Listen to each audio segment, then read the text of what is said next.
Hello, beautiful creatures. It's Jen's Heart. How are you feeling today? I have full-blown winter outside and I'm head over heels for it. Today, let's talk about my weaknesses. Usually, I fall for some artwork despite bad anatomy or common subject just because how astonishing the values and colors are. So yes, colors and values are my ultimate love and I consider them highly important in artwork. And as I learn constantly, I want to share my knowledge and my experience with color. Because over time, we easily forget how hard and not obvious some skills were before we obtain them, and it becomes harder and harder to explain it to others. So while I still remember it and I'm still learning it, let me tell you about the colors. First important tip is about mixing. To improve the use of colors, it's important to know how to create them or mix, as we artists do, because learning how to mix your own greens from other colors, you will need one paint tube less to spend money on to start drawing or to take with you on the trips. So what I did, I reduced the use of my paints to 7-8 colors. 2 yellows in warm and cool tone, 2 reds, 2 blues, white and black color. So I have all the primaries needed to mix all the other colors. I would do the same regardless of the paint type, so you can use it for watercolors, oil, gouache or acrylic. Also, keep in mind that the quality of paints will affect the results as well. Second tip is neutralization. You can use it to your advantage in order to make pieces look more realistic if you aim at that, or just generally balanced out. So opposite colors neutralize each other. For me, it is the most visible when I mix greens and add a little bit of red, like instantly color becomes more natural and believable. The same goes for skin tone, like I use warm yellow, cool red and white for skin, but if I feel that color is still too saturated, I don't add more white or, God forbid, black. I will go for a tiny bit of blue, and it will make it duller, which is exactly what I needed. So if you like more believable, muted, earthy tones, consider to add all 3 of the primary colors into the mix every and each single time. 3. Colors work in bonds and relationships. Use this tip when placing shadows and lights.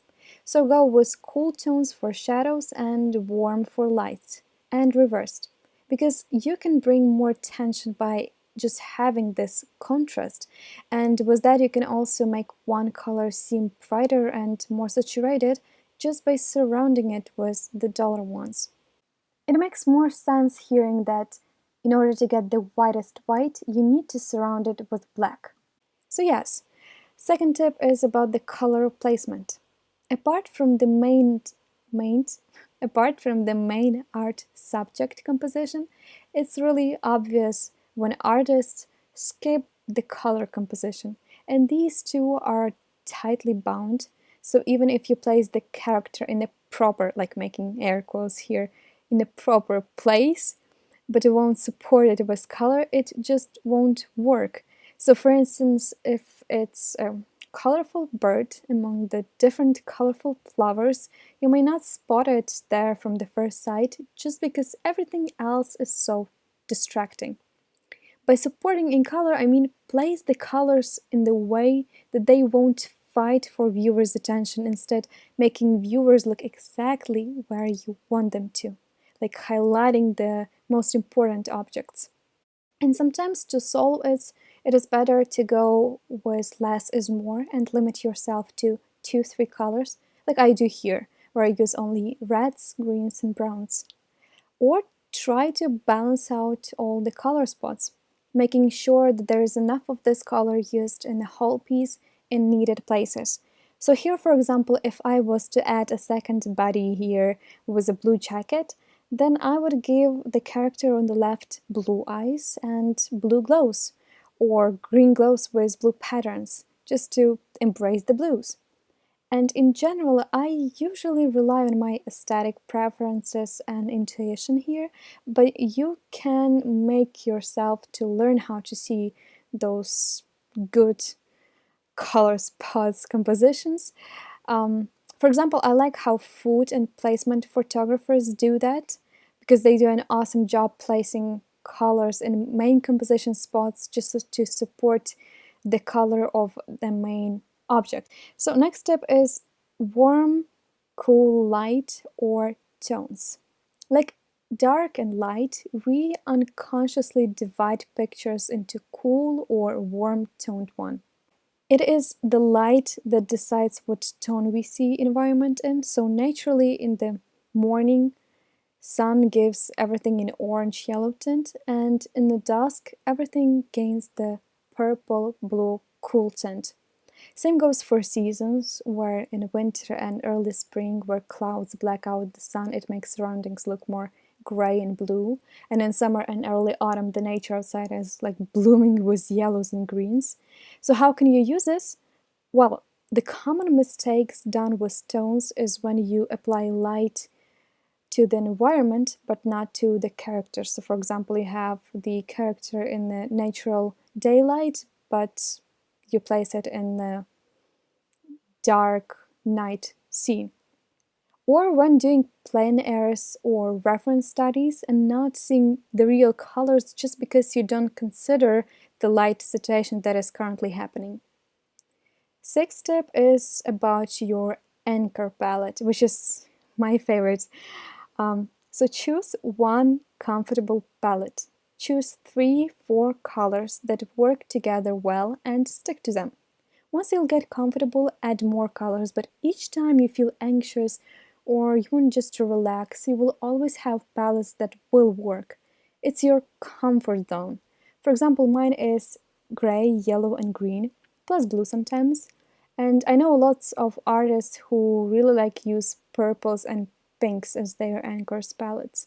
So just, snoop around, look at colors you like the most in artworks and go for them. Seventh tip is courage and repetition. There is a lot of bravery going into using colors, especially if you are a traditional artist. But you do get better with practice, and if you are afraid to spoil the image, just trace it over a couple of times. And well, it's either you will make art good or bad, or it will not exist at all. At least with the first choice, you have a chance to succeed or learn. Eighth tip is use your tools. If you use not enough of paint, you don't actually add values to the art, and it looks like art is on the first stage of coloring. So overworked piece is better here because you learn from the mistakes. This is why I like gouache better, because you see when you use too little. When with watercolors, you may think it's just a way to do it, when it's actually not. Ninth tip is working from big to small, or working in shapes. As you saw here in this picture, I first blocked large shapes of colors and then started to define more and more, placing the shadows and finally going into lines and details. Because if you will go into too much details, they will fight for the attention and make the piece look unbalanced. The way to check yourself is to squeeze your eyes to see the shapes of things and how they work together. So if you cannot make out the face out of it, maybe there is no point of drawing perfect eyes. And the last tip is reference color palettes from the other artists and art and photos. I have like huge collection of art and pictures with color palettes, so when I want to try something unusual, I just search for the picture with colors that are closest to my art piece mood, and I can change the amount of used colors, or I can add more colors, but what is important that I have strong color foundation, as the combination that I will use have already worked for someone else. So yes, that's about it for today. I only included knowledge that works for me at the moment, and if you find useful color tips that you are using, please share them with me and our art community by leaving a comment below. I hope you learned something new or remembered something you forgot, so go and bring on some color. You can do it. I did, so you definitely can. Take care, honeybees, and carry on.